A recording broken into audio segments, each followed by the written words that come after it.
সাবেক আইজি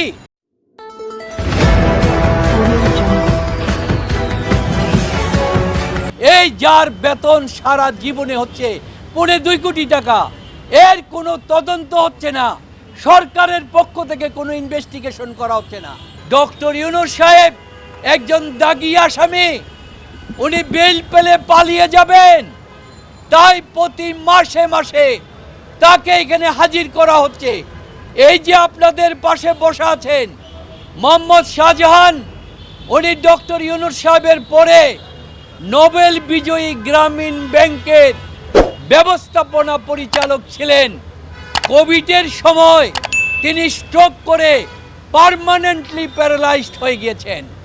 তাকে পর্যন্ত অ্যাম্বুলেন্সে করে এনে আজকে এখানে হাজিরা দেওয়া হচ্ছে।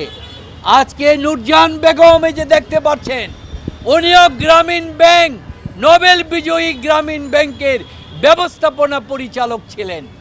এই সমস্ত লোক, এবং আজকে আপনারা দেখতে পাচ্ছেন আমাদের আশরাফুল হাসান সাহেব, উনি হচ্ছেন এক্সিকিউটিভ ডাইরেক্টর গ্রামীণ টেলিকম। তারা হচ্ছেন আজকে সমাজের কাছে অত্যন্ত নিকৃষ্ট ব্যক্তি। তাদেরকে আপিল হলে নির্দিষ্ট আপিল শুনানি পর্যন্ত বেল মঞ্জুর করা হয়। আজকেও আমরা আবেদন করেছি, সরকার এর বিরোধিতা করেছে। কেন বিরোধিতা করেছে তা আমরা জানি না, অথচ আপনারা জানেন যে আপনার ইসলামী ব্যাংকের একজনে আপনার 1100 কোটি টাকা আত্মসাৎ করে পালিয়ে গিয়েছে। অনেকে বলে হাজার হাজার কোটি টাকা। সুপ্রিম কোর্ট বলেছে দুদক তার বিরুদ্ধে ব্যবস্থা নিতে পারবে। আজকে 4 মাস হয়ে গেল তার বিরুদ্ধে কোনো ব্যবস্থা হচ্ছে না।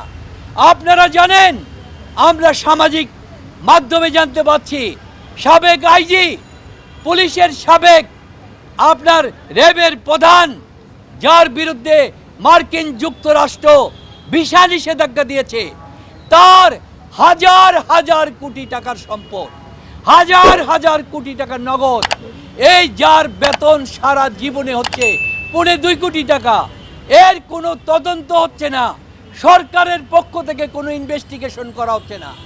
সরকারের কতগুলি মিডিয়া যারা সবসময় ডক্টর ইউনূসকে নিয়ে রিসার্চ করেন, আমাদের 71 এবং আমাদের বিবিসি এবং হচ্ছে আপনার সময়, তারা পর্যন্ত কোনো তদন্ত করছে না। এই যে অবস্থা হচ্ছে, এই অবস্থার মধ্যে দেখা যাচ্ছে ডক্টর ইউনূসের সামাজিক ব্যবসাকে, সারা বিশ্বে তার গ্রহণযোগ্যতাকে ম্লান করে দেওয়ার জন্য একটি চক্র।